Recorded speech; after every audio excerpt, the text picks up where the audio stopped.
Samantala, liderato ng Kamara naman, tiniyak ang commitment na itaguyod ang Philippine Congress ang regional priorities na magpapalakas sa food security at renewable energy.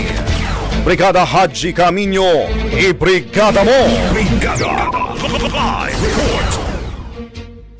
Nanawagan si House Speaker Martin Romualdez ng pagkilos mula sa mga mambabata sa Southeast Asia upang ipagtanggol ang rules-based international order, mabigyan ng kapangyarihan ng mamamayan at pamunuan ang pagbabago sa ASEAN sa pamamagitan ng paggawa ng makabuluhang mga batas.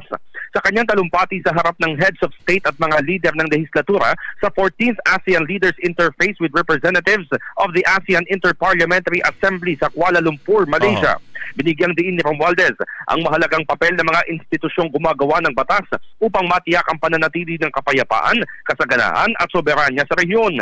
Dapat anyang magpatupad ng mga hakbang tungo sa pagkamit ng mga adhikain na magiging konkretong polisiya at mapakikinabangan ng mga magsasaka, manggagawa at mangingisda. Gayon din ang pagprotekta sa mga karagatan, mag-uugnay sa digital economies at dedepensa sa rules-based international order. Muli nitong tiniyak ang buong suporta ng Kongreso ng Pilipinas sa pagsusulong ng regional priorities na nagpapalakas sa food security, renewable energy, digital infrastructure, cyber defense at sustainable growth. Ipinunto rin ng Speaker na kasama rin dito ang pag-iit sa 1982 UNCLOS na gumagarantiya sa kapayapaan, seguridad at soberanya para sa lahat.